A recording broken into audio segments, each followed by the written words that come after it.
Everybody, welcome back to the property. Today we're in the equipment shed. We're going to be working on the New Holland 467. That's my Haybine, my mower conditioner for cutting the hay. I've got a new cutter bar, new guards for the cutter bar, and then a drive belt for the conditioning reels as well. This machine is a 7-foot cut.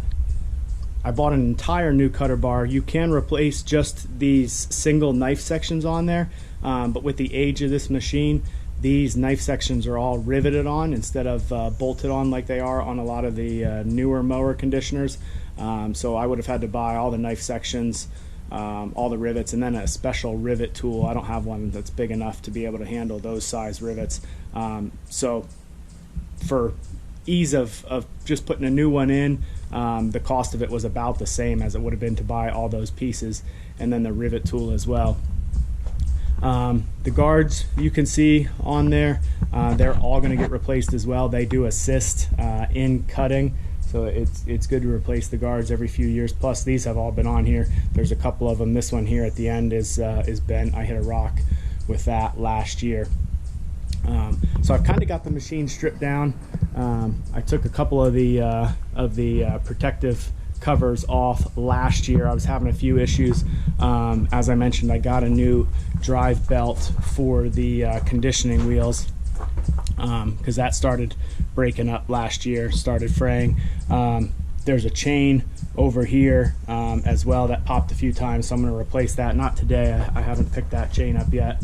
So I'll go over this machine in a little bit more detail when we go to do our first cutting, but just kind of a quick overview. It runs off of the power takeoff shaft from the tractor. This goes back to the gearbox, which runs that belt that we're replacing today.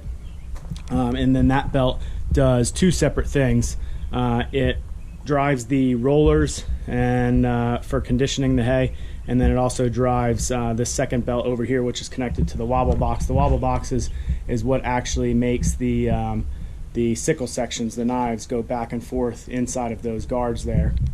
The reels here are what picks up the hay as you're going through the field, gives you a little bit better of a cut with the sickle sections, and then it actually pushes it back through. I don't know if you can see those two rollers back there, and the hay gets sent through there and crimped, which allows it to dry a little bit quicker. From there it just gets thrown out the back of the machine into an adjustable windrow. I have the shields taken off of this machine so my windrow is as wide as possible, which allows the hay to dry a little bit quicker. So the first thing we're going to do today is take off all of these old guards. A lot of them I'm probably going to save just as backups, but like I said earlier, some of them I'm just going to get rid of because they were damaged over the last couple years. So I'll get working on that, and then we'll take the cutter bar off, replace it, and then put all new guards back on. So full disclosure, I actually already came through and loosened most of these up, but I wanted to show you removing two sections here. Now these bolts that are on here, I've actually got to save all of these because I opted not to buy new ones when I bought the guards. But you just loosen those, then the old guards come right off. This one, as you can see, isn't in terrible shape, so I'm going to save that. The second section here, though, has a different piece on there.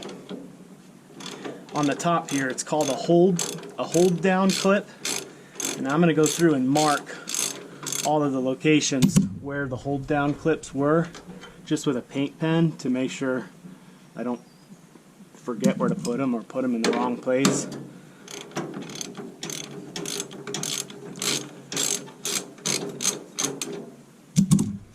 But same thing, there's still a guard on here, of course,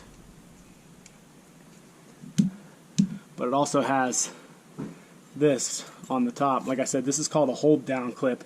It actually sits back here and is behind the front of the guard, and it just keeps the sickle section, when it's riding back and forth, if you hit anything, from kind of hopping up and getting outside of these guards, because that would damage both the guards and the cutter bar. So these are pretty essential. They're still all in pretty good shape, so I didn't buy any of these. Believe it or not, these are actually more expensive than the guards themselves.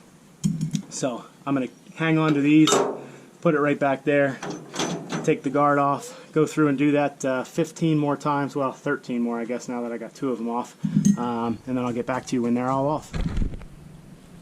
So I've got all the guards but one off of the cutter bar, and all the hold down clips off as well. So this right here is the wobble box that I was talking about. This is what goes back and forth to drive the cutter bar, and this is right where the cutter bar attaches to the wobble box. So it's just this this one bolt here gets removed. So I just got the nut off of the top of there. The only issue is I have to make sure there's a guard underneath here, a plate right there, and I have to make sure that it lines up perfectly so I can drop the bolt down through that hole in order to get it out, to get the cutter bar off of there. I think I finally got everything lined up perfectly. And the bolt comes right out.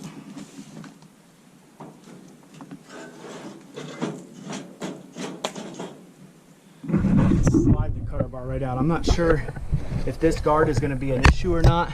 This is the guard I was talking about, and if you look back here behind everything and right underneath this plate here is that final bolt that I wasn't able to get out.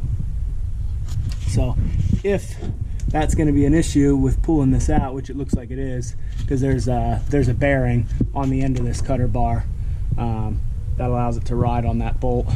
So it looks like I'm gonna have to slide this back and find a way to get that out. All right, so a 3/4 inch wrench and a little bit of persuasion from a sledgehammer was enough to get that off. So now we can just pull that right out. So as you can see, that's the bearing that's on the end there, and that's the only point that this thing actually attaches to the Haybine itself. Like I said, that's why these guards and hold down clips, or part of the reason the guards and hold down clips are there. So we'll go ahead and grab the new cutter bar, put it on, and then we'll reinstall all the guards and the hold down clips. I'm just going to clean everything up real quick with a wire brush. I'll run the wire brush along this whole seat here where everything sits, and then I think I'm just going to take it quickly over some of the bolts as well. They're fine for what I need them for, but I'll run the wire brush over there and then put a little bit of anti-seize on each one before I put them back on. That way they're easy to get off if I have to do it again at some point with this machine. So here's new versus old. If I do a close-up, you might be able to see the difference in serrations between these two knives. It's a fairly significant difference. I wasn't having any major issues with the Haybine cutting the last couple of years. However, when the hay was really thick, it would sometimes leave strips uncut in certain places, kind of random places, and I wasn't able to figure out why it would do it sometimes and why not others. I think it was just a combination of the knives being a little bit dull and the guards being worn a little bit. So I'm hoping this change fixes all that, but we'll see here in a little bit. So I took the wire brush and I cleaned off everything. Here I'm just going to go ahead and blow it off real quick, and then I'll put this new cutter bar on, and then we'll go ahead and start installing some of the guards. So obviously I'm wearing gloves, especially as I pick up this new cutter bar to go ahead and get it in there.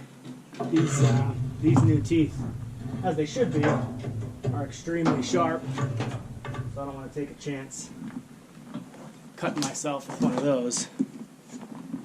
So I've got it in there loosely. It's just a matter now of sliding it over I don't even know, it's going to be really hard to see down there, but sliding it over till it hits right here, that's where the hole is on the wobble box assembly right here. So I'm going to go ahead and slide that over, get the bolt put back through, and get it tightened up. So a lot of this stuff is in pretty tight quarters. It's not necessarily super difficult to do. Just takes a little bit of thinking outside the box to be able to get these pieces off and back on properly.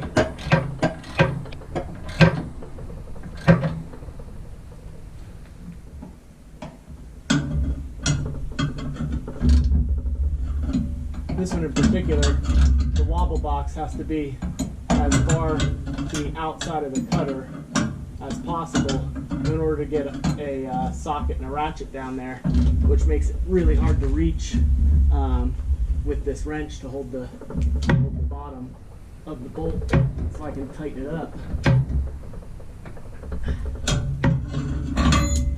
There we go.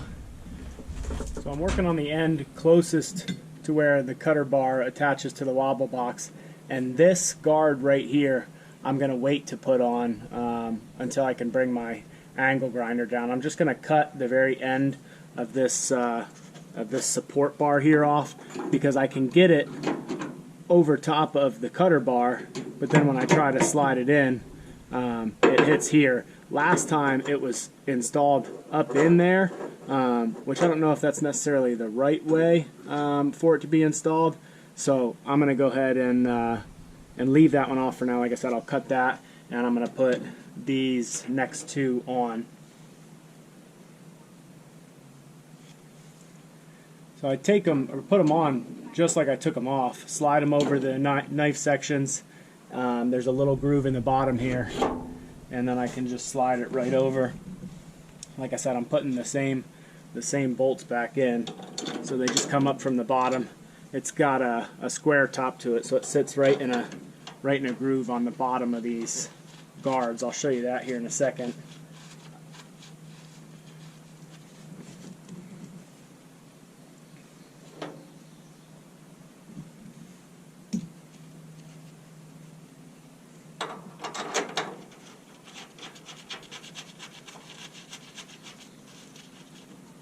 It's pretty straightforward putting these back on.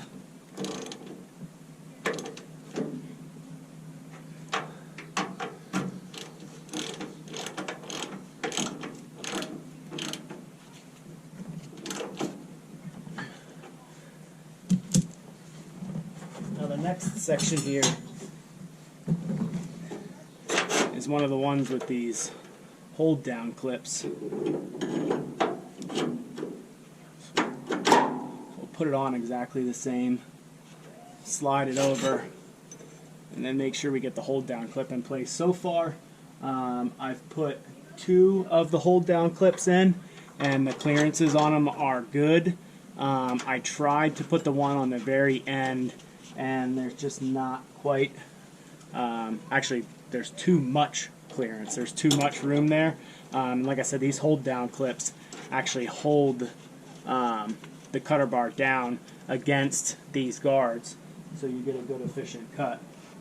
And what I'm talking about on the bottom of the guards, these are the square bottoms on them. So if I take one of these bolts, like I showed you before, they've got the squares right on there, so they just slide right up through the bottom and they fit right in there, allow me to tighten everything up pretty easily. So I'm going to go ahead and knock a few more of these out. You can see here the clearance on these hold down clips between the cutter bar and the hold down clip. It's not a whole lot, and then the cutter bar is also supposed to, like it is here, just barely contact the bottom of these guards, and that's what allows it to cut efficiently and effectively.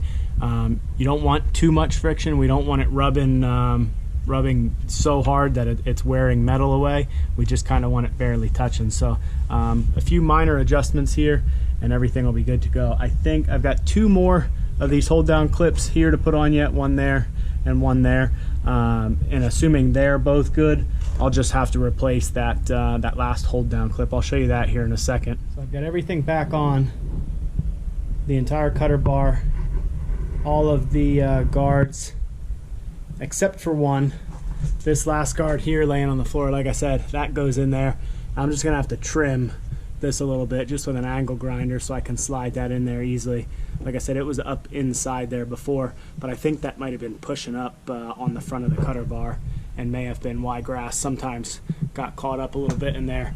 And the only other thing I don't have on is this last guard down here. It's a little bit different shaped than the other guards I have, but it's bent. Last year I hit a rock with the end of the cutter bar, which is how that last guard on there got damaged that I showed you earlier, and the knife section actually popped out of there, so it must have bent this hold down clip when it did that. So I'm gonna have to go ahead and order a new one of those hold down clips. It's a little bit different style than the other two, but shouldn't be a problem to find.